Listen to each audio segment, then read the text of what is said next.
Elevators, metal boxes taking us to our destination, plunging to the depths of underground parking garages, or rising high in the sky where only creatures with wings reside.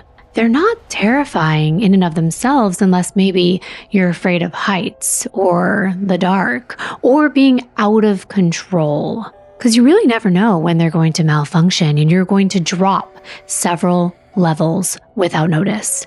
But what's really scary is that you never know who will step inside.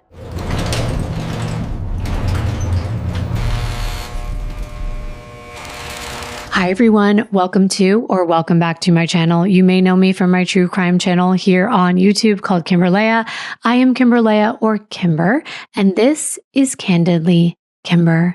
And on this channel, we'll be diving into some of the creepiest and most interesting real life stories from around the web, mostly focusing on one of my favorite places, Reddit. And today, we're going to be exploring something that I've always been terrified of. And maybe it's not one of your fears, but it might be after you hear some of the stories from today.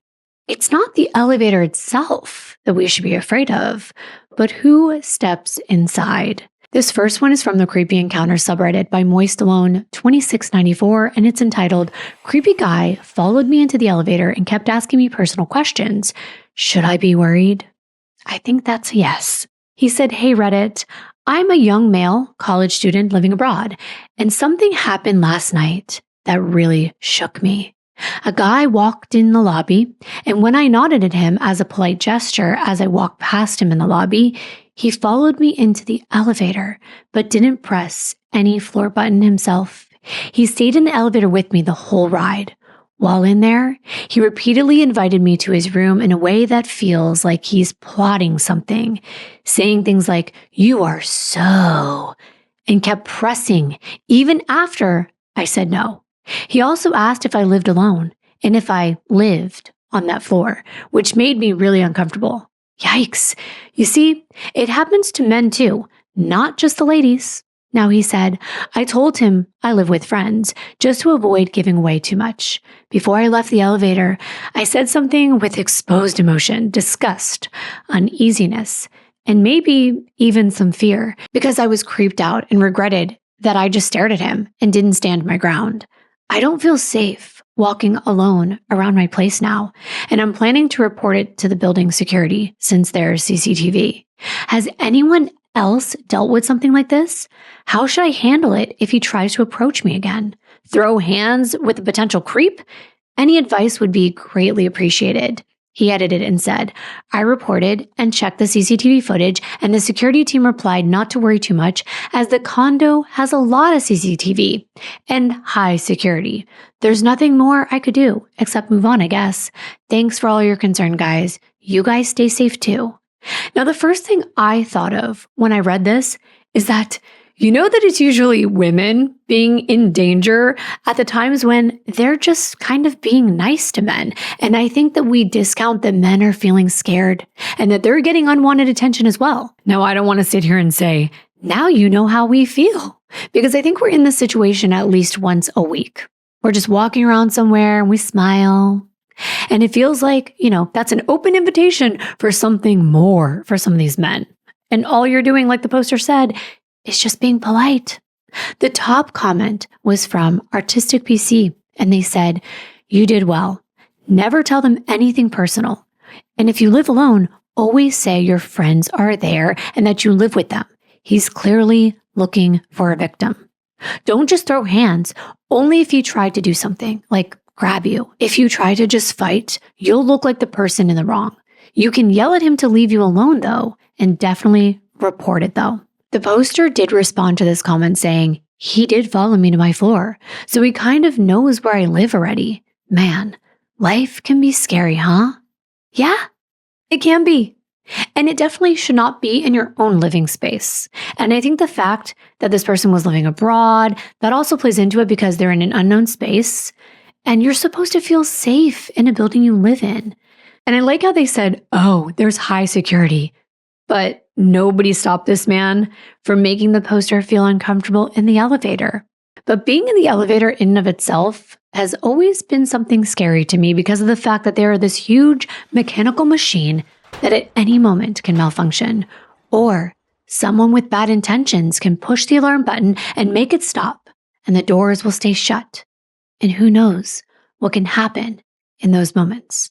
Now, our friend Sappy Dark, hi Sappy Dark, if you ever want to make an appearance on this channel, just let me know. But they made an appearance here with their words of wisdom.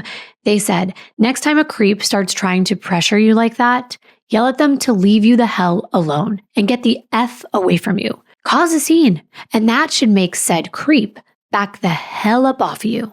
Never tell them any personal info about yourself, period. It's none of their damn business. You don't owe a creep any information about yourself whatsoever. And definitely report this incident. Hopefully, that will help him get caught.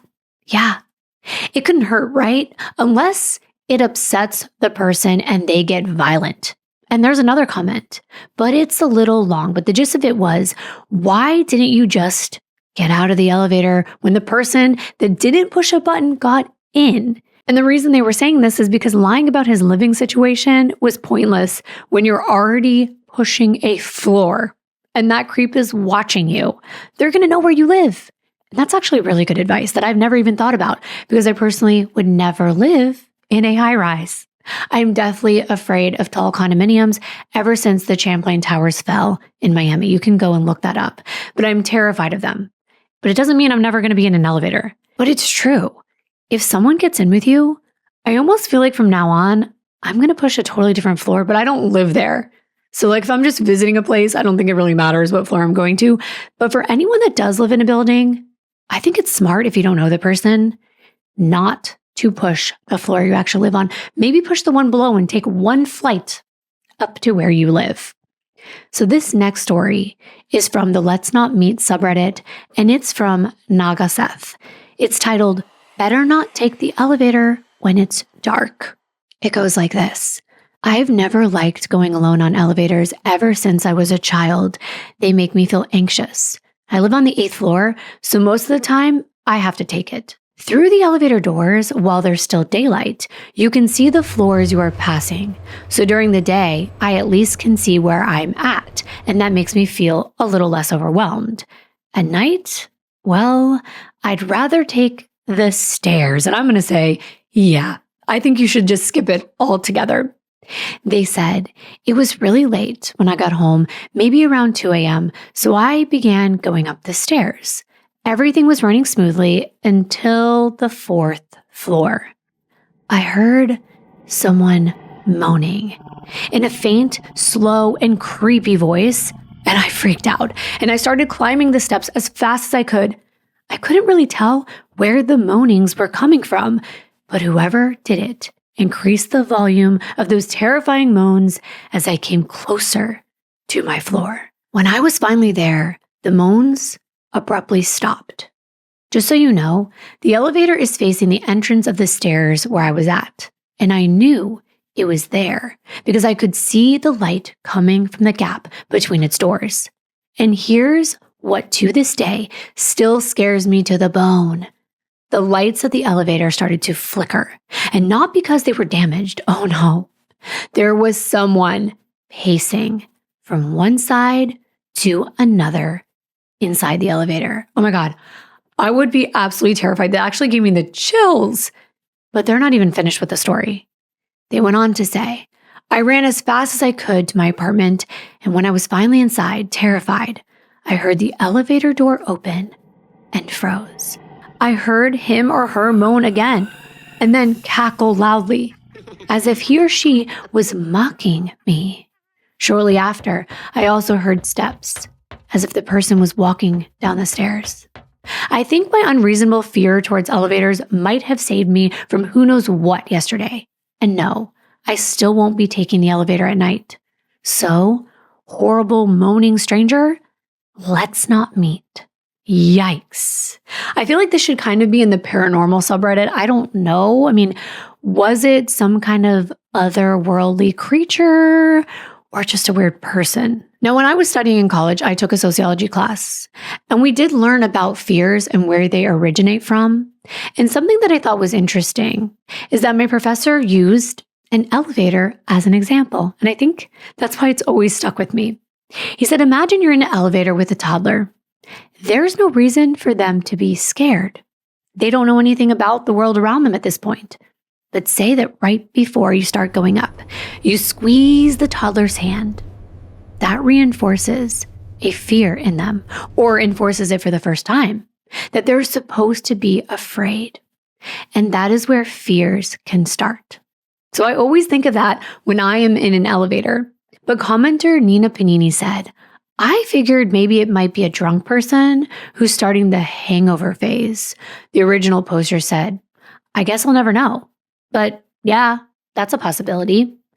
And am I the only person that's never heard of the moaning when you have a hangover phase?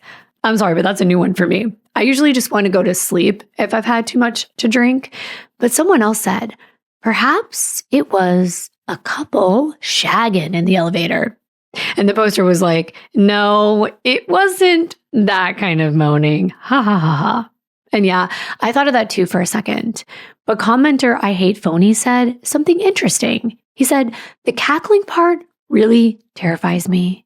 I have family in Korea, and they've told me terrifying stories that they hear about what happens in apartment elevators. Very scary. Really enjoyed the read. And I was like, wait a minute. First of all, is there anyone out there that knows anything about this, the Korean elevators? Well, you know, I had to look it up for myself. And Google said, Korean urban legends involve elevators and include the story about the man in the elevator, where a woman is stalked and attacked. See? I knew it. This does happen. It was late at night, and right before the door closed, the man that lived on the floor below gets inside. But when the elevator reaches his floor, he pulls out a knife, and he gets out, and he said, he'll be right up. Apparently, he's taking the stairs to her floor, and the elevator door opens, and he's there waiting. And that is terrifying because the entire time she's been trapped in this elevator and she can't make it stop. She can't make it go back down, and she knows her fate in those seconds while it's going to the next floor. That is actually terrifying. And I feel like these stories get worse and worse, and you know that if you've been here before, but I'm telling you right now, the last one is so terrifying. And it has that same kind of vibe, but the outcome was much worse. Now, this next one is from the Let's Not Meet subreddit, and it's entitled, Whoever Was in That Elevator, Let's Not Meet Ever, by poster Care Bear. And it goes like this. It feels corny to start this by saying it was a dark and stormy night. So let's just say the weather was shit. I was on my way to a convention in Chicago with two of my good friends. We went every year, and this was the fourth time. The Weather Channel called for severe weather, but we refused to miss our annual overnight trip. We all piled in my car for a 6-hour drive. The first few hours was fine, just raining and humid. Then the typical Midwest severe thunderstorm started, the kind where you just look down at the lines on the road so you don't end up in a ditch since you can't see anything else. Once, when the lightning flashed, my friend Chris swore he saw a tornado in a cornfield in the distance. We finally gave up and pulled under a bridge until the rain let up enough for us to see. I like these stories where the poster is very vivid in describing their surroundings because I can make or find little snippets and video clips that match the mood. And y'all said you really like those. So I feel like it just adds to the story. But she went on to say, we waited a good 45 minutes and were running hours late from driving so slow through the storm. The rest of the trip was drizzle and the post-thunderstorm fog that has always felt creepy to me.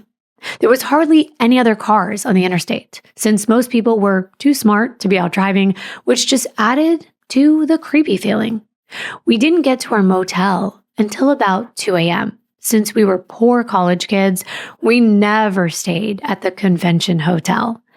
Luckily, we had found a little motel a 20-minute drive away that was dirt cheap. We stayed at this motel every time we came to the convention. It was 3 stories tall with no interior hallways. All the rooms were accessed from outside. Unfortunately, the cheapest rooms were on the 3rd floor, and the elevator had not worked any of the times we visited.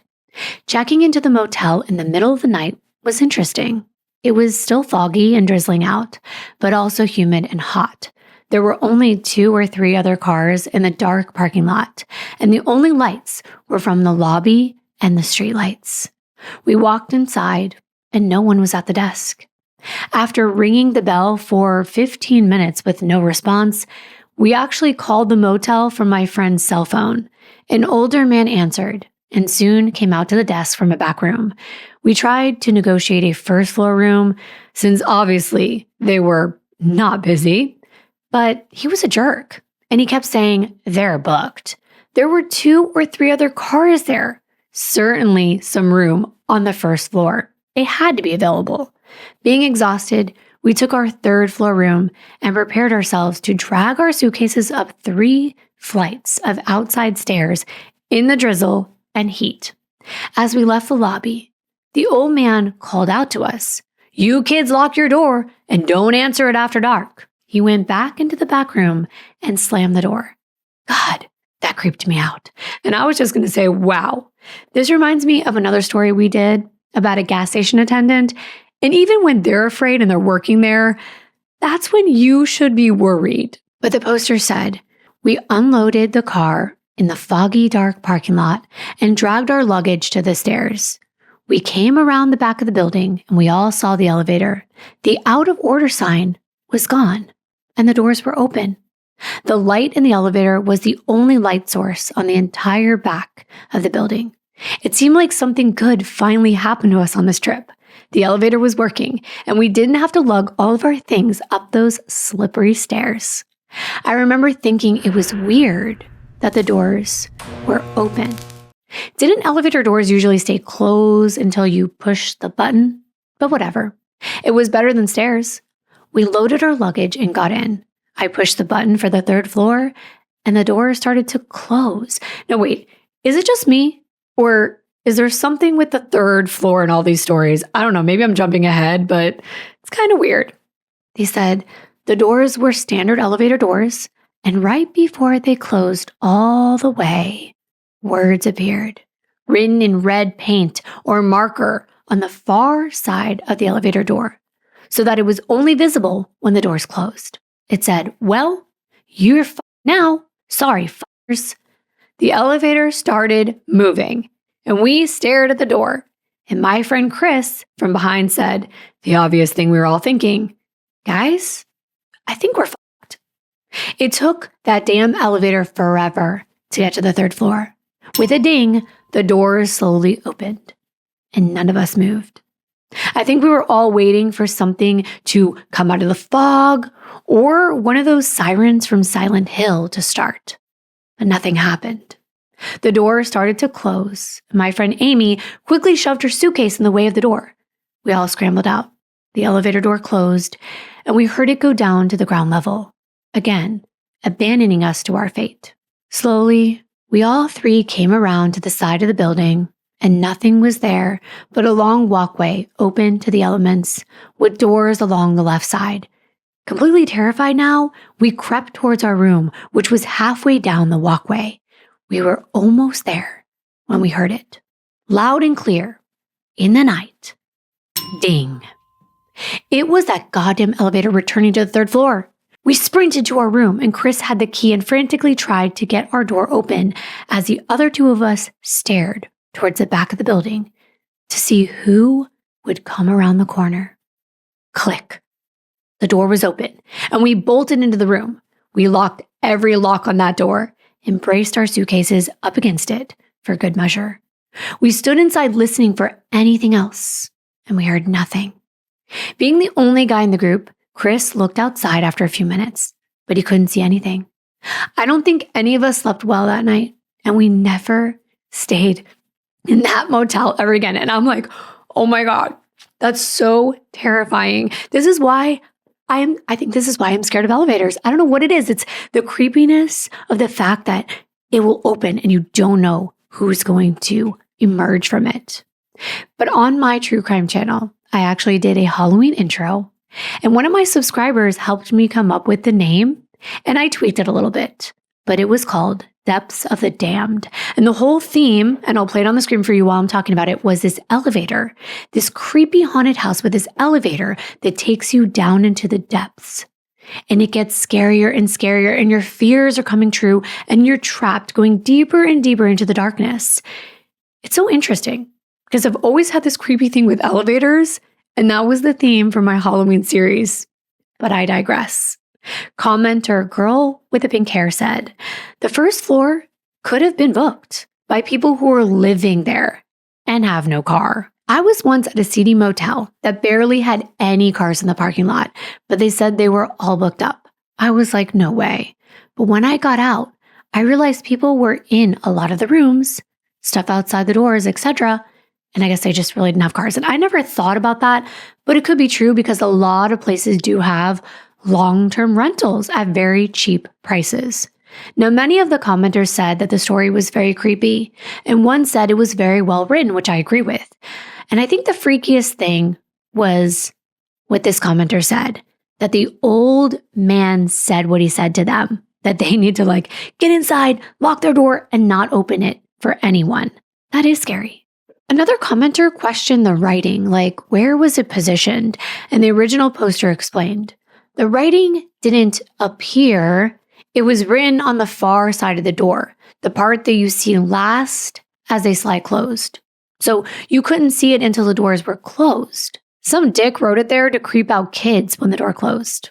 And I was like, okay, I got it. Then I was also thinking how did they know that some guy wrote it on the door to creep out kids? Was that something they were told later? I don't know. But I also wondered how were they able to see it? Another commenter said they're going to do that next time they're staying somewhere because they thought it would be funny. And I was like, yeah, I don't think it's that funny. Maybe if you want to give someone nightmares. And I have one more story before the scariest story of them all. This is also from the Let's Not Meet subreddit. This one's entitled The Longest Elevator Ride by Deadmaster. And it happened right near Christmas, so it's fitting for the upcoming holiday season, isn't it? It goes like this. This takes place a few years back when I was in university, so basically young and dumb. There was a class gathering at a restaurant for a small Christmas party, and my friend Karen and I decided to meet up beforehand. We agreed to take the train and meet at a certain stop instead of driving to save us the hassle. I stepped into a nearby empty train cart and sat down immediately, pulling out my iPod and turning up the music. And yes, this is about a decade ago or so, and they had an iPod. I personally don't mind if the stories are older. I think they're still creepy no matter what, and no matter when they were from. But I've seen some of you request newer ones, and I'm going to try to find them, but I'm also going to find the scariest and the weirdest ones regardless of the date. But the poster went on to say, it was cold and early in the afternoon, so the only people on there, excluding myself, was an elderly couple and a bundled up man sitting across from me. I dismissed him and turned on my music until I felt an uneasy feeling. I looked up and saw him smiling a friendly smile. I nodded at him, but ignored him. I held my purse tighter and slowly started to put away my iPod so I could make a break for it when my stop came. As soon as the train stopped, I stepped off and I started to speed walk towards the elevator to go above ground. In hindsight, I should have took the stairs, but in haste to go, I took the elevator. The guy slipped in as I feared, and he was a big man and looked even bigger, all bundled up. And I was young and petite and a girl, so I was even more terrified. He smiled down at me and said, "You have the most beautiful shoes ever." I was so shocked. I couldn't do anything but stare down, and I noticed I was wearing my favorite black stiletto heels. At this point, I'd forgotten I was even wearing heels. I muttered a quiet "thank you" and inched away from him in this confined space. He sighed and said, "You must have beautiful feet. I would do anything to have them." Oh no. No. What's that serial killer that was obsessed with shoes? The lust killer? I think it's Jerry Brodus, I think. Oh my God, it's the shoe fetish killer. She went on to say, I was freaking out on the inside, and I pressed myself up against the wall the best I could, and he continued, do you want to come to my place? I'm sure I have more beautiful shoes for your beautiful feet. I promise I'll do anything for you. At this point, I was so scared. I didn't know what to do except stick my hand in my bag and grope around for the mace that my boyfriend bought me, hoping that I wouldn't have to use it. The man began to smile and then said, I'm sure I have a pair of red heels that will make your black hair stand out even more. I muttered a no thank you and was relieved when the elevator door opened. But in order to get past the door, I had to squeeze past the man, who was positioned half in front of the door. He grinned and leaned in for a hug, which I quickly dodged, fearing for my life. I'll never forget his angry, chilling eyes when I turned back to see if he was following. He remained by the elevator, smiling sinisterly and waving and muttering more to himself about beautiful red shoes. Thankfully for me, my friend Karen showed up, and at the sight of her, he fled down a flight of stairs. I was, and still am, terrified of getting in an elevator after that experience. So you creepy ass shoe fetish man, let's not meet. Oh my God. I can't even imagine how violating that must have felt. That's just so wrong, and it's so terrifying. And again, you're in this confined space. Now, commenter Cassiopeia said, do you ever momentarily forget that you're on this subreddit? And then you read a line like, I'm sure I have more beautiful shoes for your beautiful feet. I promise I'll do anything for you. And spend a while wondering what weird R story you're reading before you remember that no, there are actual nutters like that wandering around. And I have to say, yes, they are. These people exist. And a few of these comments went into things that I'm not really sure I can even say here or how I feel about them. But one commenter was talking about how people shouldn't really stereotype people that have foot fetishes, that it's very common. And I was like, how common is it? And I think there's a difference between sexualizing someone and their feet and also doing something like this in public. I think that goes well beyond maybe a personal preference. That's one thing. But this is another, because she wasn't consenting. Many of those comments were not safe for work, so I'm not going to read them here. But the top comment that mentioned it says, you know what sucks that creeps like this are a stereotype for people with foot fetishes? It's one of the most common kinks.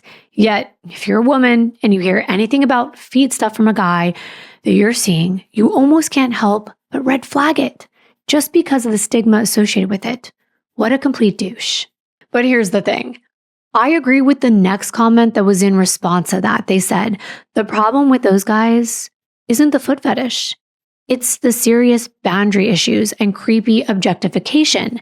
That's just the foot version of the guys who randomly grab girls' asses and act like it's totally normal and acceptable. And we're the ones who are weird if we want to control who touches us. I've known normal guys who like feet. The guys you're talking about suck because they suck as people and would probably have grabbed something else if feet didn't turn them on. I do not like those people, and I have to agree. But finally, I'm going to tell you the scariest story of this entire episode. And I just want to get right to it because I've been thinking about it this entire time. I know that it's keeping me up late at night. No, it's a long one, but we tend to like those, don't we?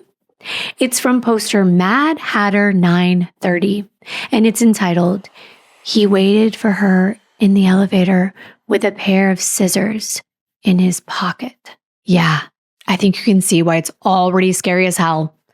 Also, the poster provided external links and sources as well as photos and diagrams that she made. So I'm going to be putting some of those up on the screen so that you can hear and see things at the same time as part of the story so you can get a visual, especially of the building. But here we go. The poster said, I have an issue with writing novels, so bear with me.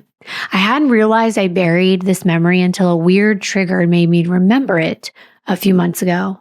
And I can honestly say It was the scariest thing of my life.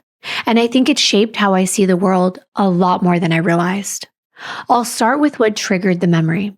I was watching the first season of The Sinner a few months ago, and this happens in like the first 2 minutes, and it's literally the promo photo, so not a spoiler or anything. When the main character starts psychotically stabbing a guy. Now, this is Kimber cutting in to say, just so that I can get more into the actual story, I'm going to summarize this next part. She goes on to explain the scene being extremely disturbing, and it usually doesn't get to them, but this time something about it freaked them out, and they couldn't really put their finger on it. And then they said, something else happened in the show that triggered a memory from when they were a child. So here's the story. This happened in 2004 when I was 11. My mom is a paralegal, and at the time worked at a family law firm.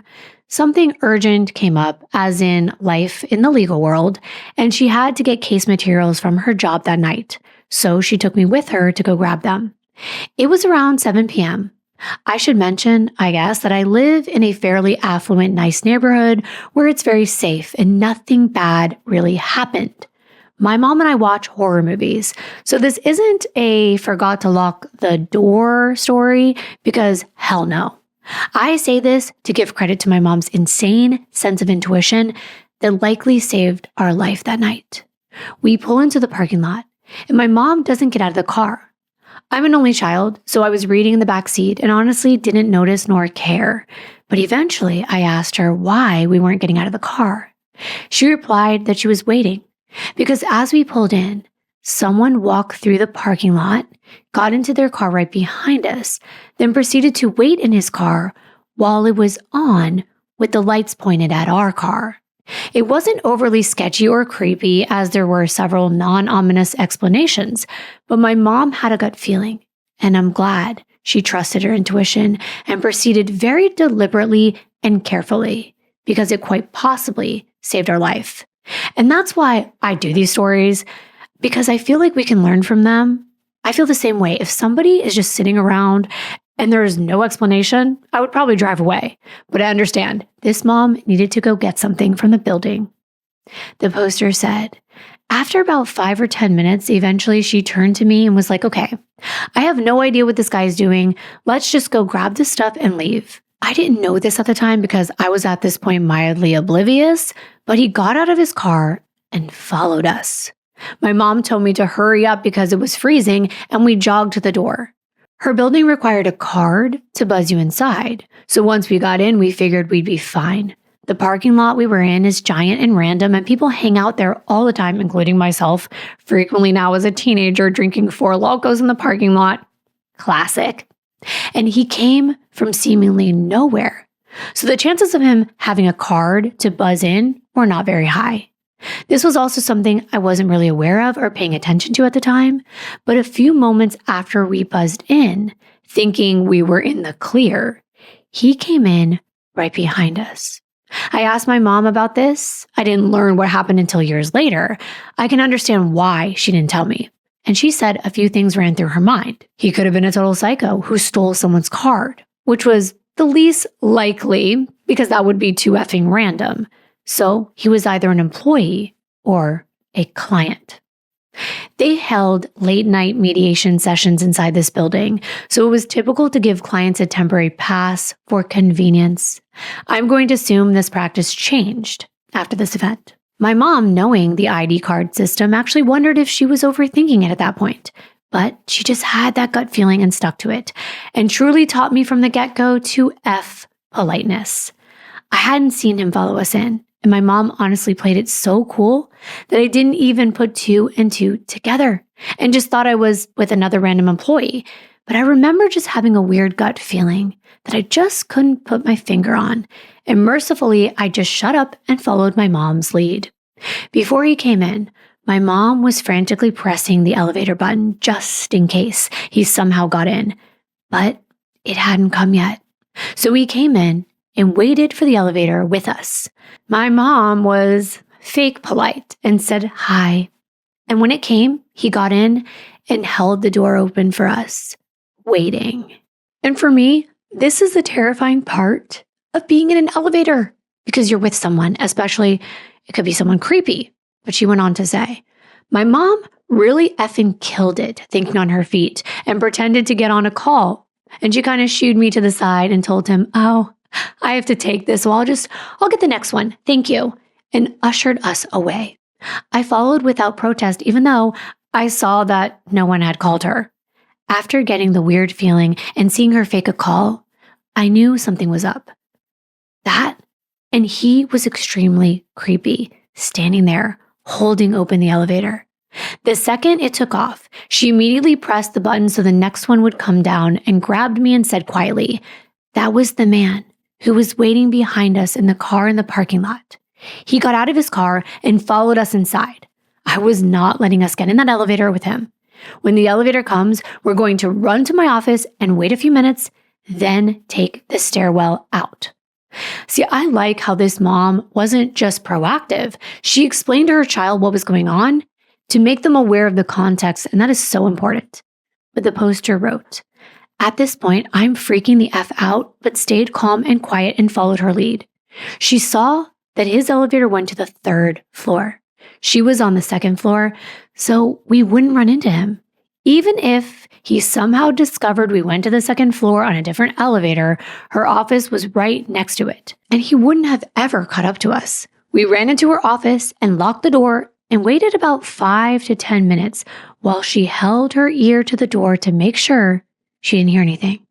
As I'm writing this, I'm almost laughing like a lunatic because at this point, we sound like paranoid freaks, as nothing had happened. But I'm so glad we watch way too many horror movies. We then unlocked the door and quickly looked out, then ran to the stairwell and ran the F out of her office, got in the car and drove home. That was the end of the story for me at the time. I asked my mom when I was a teenager if she remembered that weird time at her office when we hid in her office and ran away from a guy in the elevator, and her face turned white. And I was thinking, wow, all those years, and this girl had no idea. She said her mom told her what happened while we were waiting in the office and ran out of that soundproof stairwell. The man in the elevator was there for a custody mediation session with his estranged ex-wife. He was against the divorce and was desperately trying to stop his wife from divorcing him. The custody session took place before my mom and I got there. He had refused to sign the papers that would have awarded him less than 50% of their children living with them. He apparently got so angry, he got up and walked out halfway through the session. His wife decided to remain in that office for about 25 minutes after he left because she was freaked out. During this time, he went back to his car and he sat inside and sobbed. This was when my mom and I had pulled into the office building. He eventually grabbed a pair of kitchen scissors that he had in the glove box. He got out and went back to the building, which is when he followed my mom and I inside.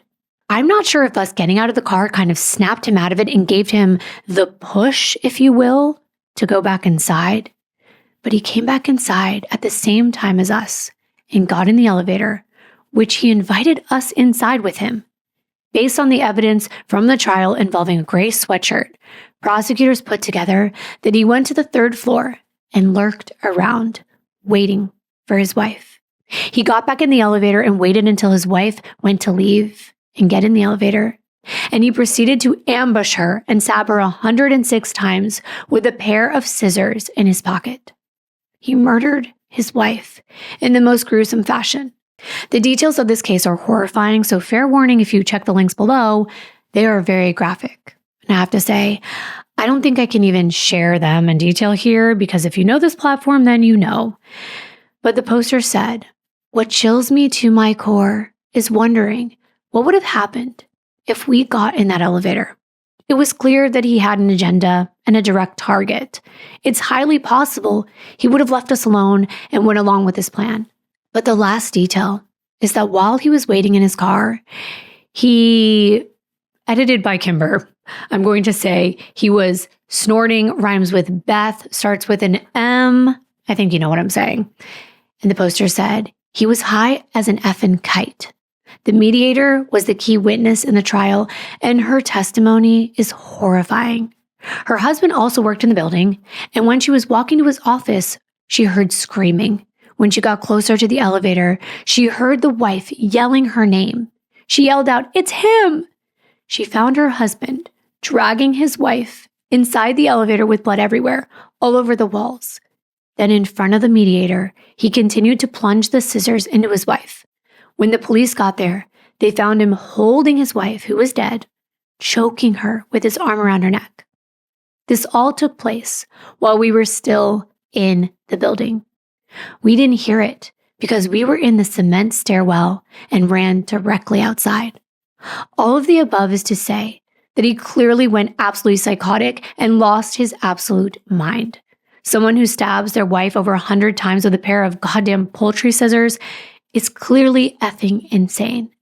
But him rapidly continuing to murder her in front of the mediator and choking a dead body is a horrifying level of insane. And the fact that he was high, there's nothing to say that we wouldn't have set him off in the most random way, or that he had already entered his psychotic break, or that he wouldn't have wanted to get us out of the way. Yeah, that part shows to me, Kimbyr, that he was out of control. So you don't know what he would have done. You don't know if he would have done something to you and your mother. And like she's about to say, her mother's actions likely saved their life that night. She said her mom had that gut feeling and trusted her intuition. She said, "I read stories on here every day and I sympathize heavily with them, of people, particularly women, who are conditioned to be polite and end up in danger as a result. My mom knew the fake call might have seemed like bullshit, but she did not give an F and was absolutely not getting in an elevator with him. She's not only my hero, but my best teacher. I learned that night to be hypervigilant, pay attention to every little detail of my surroundings, and to F politeness and never dismiss my gut. I will never forget the slightly too wide, toothy smile that didn't seem to reach his eyes while he stood 5 feet away from my mom and I, holding open the elevator. Now that I had this memory resurface, I think about it all the time of what happened if we got in that elevator. Rest in peace to the woman who was murdered. I think about her and her family often. And to the monster, she said, we already met, but thankfully we'll never meet again. Enjoy life in prison." And wow, I told you it was going to be heavy, right? And it does remind me of the topics that I, of course, talk about on my true crime channel. And I went and looked. The woman's name is Sharon. She was 40, and her husband was Lawrence Edward May, and he was 49. I'm going to leave the links below in case you're interested in doing your own research and getting into the more graphic details that I can't on here. But Sharon, the victim, was a therapist. She was working for San Mateo County Child Protective Services, and she described her husband as increasingly unstable and prone to explosive anger. We all know, or should know, especially if you are a woman, that the most dangerous time for women is when they're leaving a relationship. Sharon had told a judge that this man, her husband, her now soon-to-be ex, had threatened her that if she ever left him, he would take her children and she would never see them again. And she was living in a motel with her 2 daughters and son that were 11, 8, and 4. And that is so, so sad. It's unbelievably sad that something like this happens to a woman who's doing her best to get away. I wanted to at least read a couple comments. Miss Nirvana 34 said, "Jesus Christ, your mother is amazing. Thank goodness she listened to that gut feeling. Otherwise, who knows what would have happened. I wouldn't feel too weird about it when she locked the door and listened for the dude. I sometimes do similar when I feel a bit paranoid or something seems off. You never know if that guy could have been looking for you and your mom after he murdered his wife. So good on those instincts. Blows my mind, the brutality of this murder too." It's very sad, and I'm just telling you, she went on to explain a lot more. So if you want to follow my links, I'm also going to link this story from Reddit so you can read along if you want to as well. Summer Kim 143 said, "This was wild from start to finish. As traumatizing as this is to even have knowledge of, it's good that you didn't hear or see any of this happening because I can only imagine how traumatizing that would be. Glad your mom and you are okay. And it's awful that he succeeded in killing his wife. That man is truly messed up. Someone else said, the poor kids. Their mom got brutally murdered and their dad's batshit. I wonder what happened to them. And someone said, according to a news story, they're living with their mom's sister. Harito said, holy shit. What an experience. I'm glad your mom has keen senses and good instinct. Maybe nothing would have happened, but it's better that you'll never know because you kept yourselves out of harm's way. And I want to say that I hope you do take something away from this. I know that these are kind of more entertainment purposes, but these stories are real as far as we know, right? And this one especially is. Sometimes we can question whether or not people are making things up on Reddit, but regardless, when there are stories that are real and there are sources, I will always provide them. And even if they're not, I think there's still lessons that we can take away. I'm always going to be terrified of elevators. Maybe you are not, but maybe you will think twice about some of the things we do when we get into an elevator, and maybe it can save your life. So thanks for being here this week. I will see you in my next one. Bye.